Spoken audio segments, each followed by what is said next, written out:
is my home, Judge Laverne Maddox. My ID's in my purse. Don't rush me. Doesn't matter. Sit on the curb while we verify. I'm not sitting on a curb outside my own house. You're escalating. It was a warm Friday evening in Atlanta, just past 8:30 p.m.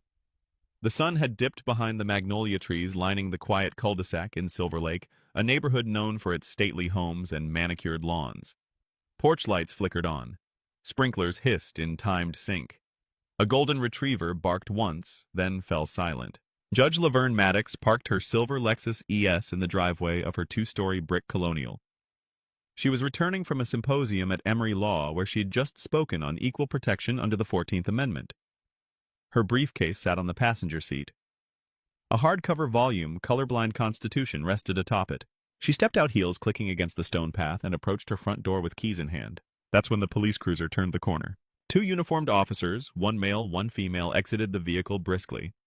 Flashlights out, hands near holsters. "Ma'am, step away from the door," the male officer said sharply. Laverne turned calmly. "Excuse me, we received a call about a suspected break-in. We're going to need to see some ID." Laverne blinked once. "This is my home. I'm not breaking in. I'm unlocking my own door."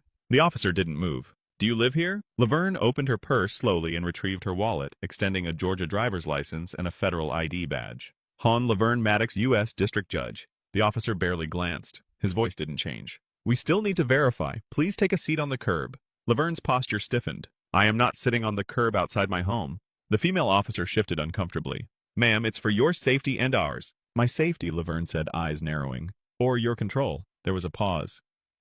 The male officer stepped forward. "Turn around, hands behind your back." "You're making a mistake," Laverne said, but her words dissolved under the cold click of metal against bone. She was handcuffed on her own front lawn. Her briefcase slid from her shoulder. Keys clattered to the porch. Inside, her dog barked. Across the street, porch lights snapped on. A neighbor peeked through curtains. One by one, cell phones were raised. Someone whispered, "That's Judge Maddox." 3 minutes later, a phone rang in her purse. Officer Fuller pulled it out. "Hello. Yes, this is Officer Fuller with..." The voice on the line cut her off. "This is Chief Judge Vernon Gaines. Who have you just detained?" Officer Fuller paled. The badge number was red. The realization sank in. Moments later, the cuffs were off. The apology was mumbled. But Laverne didn't respond. She walked inside without a word. The officers stood there, still unsure who they'd just handcuffed. But the neighborhood knew. And soon so would the country. Long before the cuffs closed around her wrists, Laverne Maddox had learned how power actually moved. Quietly. Slowly. Through rooms where decisions were made without cameras. She grew up in Macon, Georgia, the youngest of 3 daughters in a house where books were treated like heirlooms. Her mother taught history at a public high school. Her father worked for the Postal Service for 32 years. Dinner conversations were about fairness, not feelings. About systems, not excuses. Laverne learned early that dignity was something you practiced before anyone recognized it. She earned a scholarship to Spelman College, then Harvard Law School. Not because doors were open, but because she knocked until they had to answer. In her first year as a public defender, she handled cases no one else wanted. Unlawful stops, coerced confessions.